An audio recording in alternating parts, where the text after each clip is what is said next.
All right. This By conference will default. now be recorded. Okay. Oh boy, we're official now. This Yeah, is John John, if Lee. you'll just open the meeting, and then I'll go through the housekeeping stuff. Okay. Yeah, I didn't get the housekeeping email. So, as vice chairman, until Mr. Crutcher shows up, I am convening this meeting of the Board of Adjustments and Appeals. It's being held remotely due to the COVID-19 pandemic, and I will turn this over to staff attorney to describe the housekeeping issues. Thank you, Mr. Chairman. First item is that I would like the minutes reflect, without objection, that the board finds it necessary to meet electronically for the health, safety, and welfare of Tennesseans in light of the COVID-19 pandemic. Hearing no objections, we'll have the minutes reflect. Second item is the chairman will call each member for roll call. When he calls your name, please respond and confirm that you can hear the other members. I do want to remind you that each vote will be conducted roll call vote. Chairman will call your name, at which time you will provide your vote. Last thing is, prior to making any motion or second or asking a question or making a comment, please identify yourself prior to making the comments vote. That's all I've got for housekeeping, Mr. Chairman. Your meeting. I am finally on. I wound up being muted off of the thing, and I just wound around and got back on my phone. Okay, I heard the introduction that Mr. Cook has provided. The first order of business is for each of you to identify yourself, or have you done that already? No, sir. Okay. We are, of course, on online or on phone, and let's identify ourselves and make sure that we can hear each other. Of course, this is Ronald Crutcher, chairman, and we will now go to Mr. Hughes. Hi, Mr. Chairman. This is Josh Hughes. I'm president and can hear everybody. Okay. Kenneth Shaw. Mr. Chairman, this is Kenneth Choate. I can hear everyone. Okay. Mr. Adams. This is Glenn Adams, and I can hear everyone. Okay. Mr. Lee. This is John Lee, and everyone is audible, and I hope y'all can hear me. Okay, we can. All right. That's all the members of the board. The first order of business is to act on the minutes from the last meeting of April the 23rd.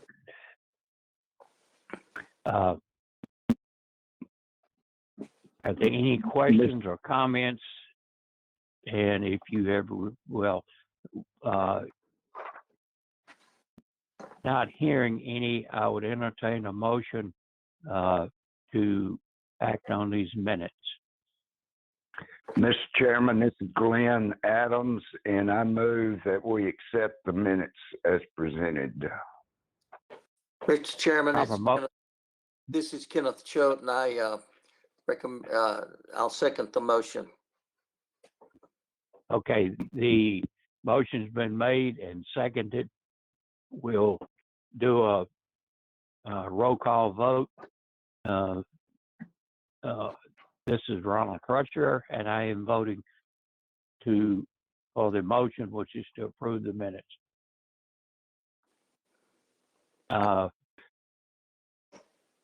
Let's go with Mr. Hughes again. Yeah, this is Josh Hughes. I vote in favor of the motion to approve the minutes. Okay, Mr. Schultz, This is Kenneth Choate, and I vote to approve the motion. Mr. Lee, This is John Lee, and I vote to approve the motion. Mr. Adams, This is Glenn Adams, and I vote to approve the motion. okay, the motion is approved unanimously, and the minutes are accepted. The next order of business is to review and take action on the appeals that are before us. You have an agenda that was sent out, I believe, and I'll turn the meeting back over to Mr. Cook, the counsel, to give the staff's position and to lead us through the agenda. Thank you, Mr. Chairman. First item, I would like to record reflect that adequate public notice was given both to the home builders and to the public. Without objection, we will hear Crescent Homes, Breeze Premier Homes, Old South Properties, Ryan Homes, and the Jones Company, with the exception of Lot 15, Otter Creek subdivision. I'd like the minutes reflect that for these appeals, no additional documentation was provided by the appellant. The first argument that the appellants make is that they have obtained vested rights under the Vested Rights Act of 2014. So the lots at issue would not be subject to the impact fee. The act provides that a developer receive preliminary plat approval from the local authority. The development standards in place at that time shall remain through the course of the development. However, definition of development standards includes only those that actually have something to do with the development of the property, such as local stormwater requirements, local construction standards for buildings, streets, alleys, curbs, sidewalks, and lot sizes. These are all standards that concern the actual development of the property. The impact fee has nothing to do with the actual development of the property, and in fact, a developer can develop the property without ever having to pay the impact fee.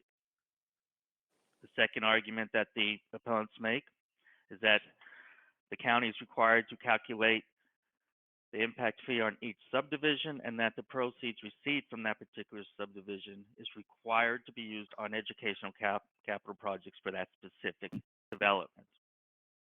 This is not what the private act provides. It is the private act provides that it's the intent of the act to grant the Williamson County legislative body the authority to establish a procedure or system to collect fees from a developer on any new residential development, so as to require the developer to share in the burdens of growth for paying his pro rata share for the cost of public improvements generated by the new development. There is no language in the act that actually requires us to set a new calculation for each subdivision. What it does provide is that the developers will share in the burden of the cost of that infrastructure needed in response to the development. For these reasons, Mr. Chairman, I ask for these appeals be denied. Are there any questions from any of the members? I do want to ask if whether there is any representatives from the appellants on the line. Hearing none. Are there any representatives on the line?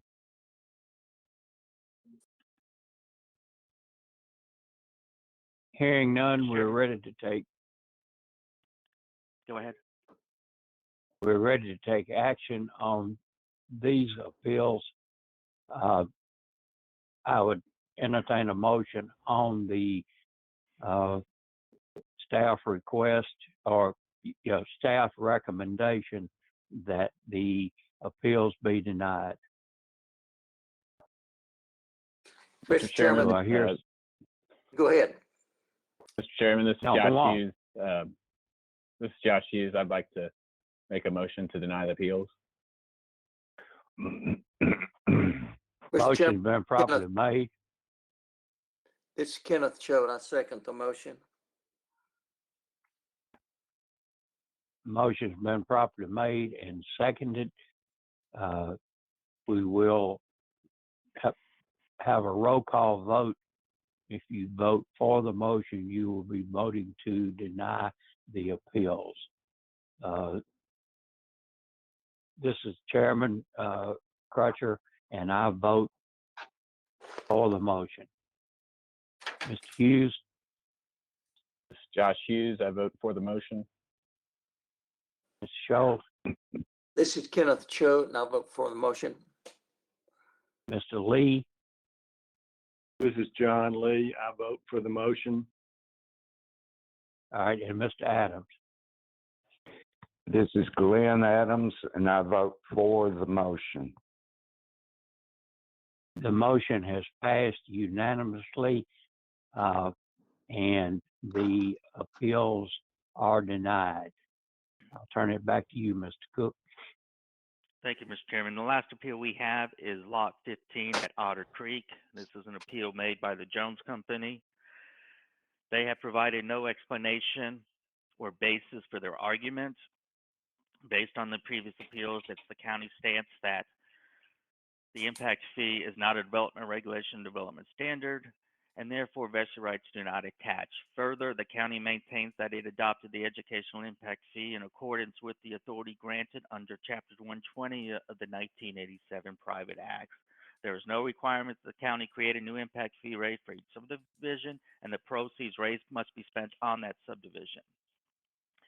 And because they have provided no basis, I ask for this appeal be denied. All right, we have heard the position of the staff. Are there any questions? Hearing none, I would entertain a motion on the staff request.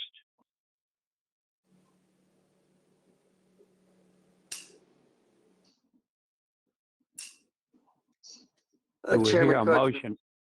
Chairman Crutcher, this Yes. is Kenneth Choate. I'll make a recommendation that we vote to deny the request.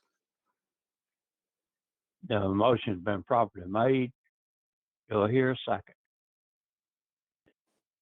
This is Glenn Adams. I will second. All right, we have a motion properly made and seconded.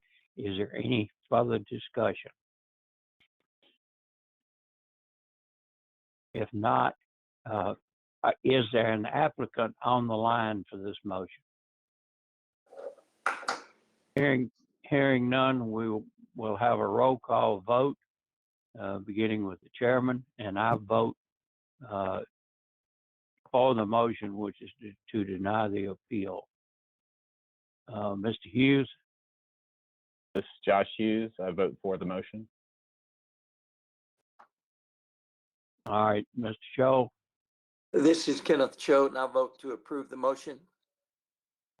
Mr. Lee? This is John Lee. I vote to approve the motion. Mr. Adams? This is Glenn Adams, and I vote for the motion. All right, the roll call vote has been taken. It was unanimous for the motion, which is to deny the appeal. The appeal is denied. Is there any Chairman, further business? that's all the appeals. That's all the appeals that the county has for you today. Okay, is there any other business to come before the board? Mr. Chairman, this is Joe Horn, and all I wish to announce is we will be scheduled to meet on May 21st. Likely the same means that we're doing it this morning. Okay, that's good. And with that, I will adjourn the meeting. And Mr. Horn, if you will stay on a minute, let me see if I can get my computer and tablet straightened out so that I can have audio. Understood. All right, Thank meeting's adjourned. Have a good day. Thank you. Thank you, Ronald.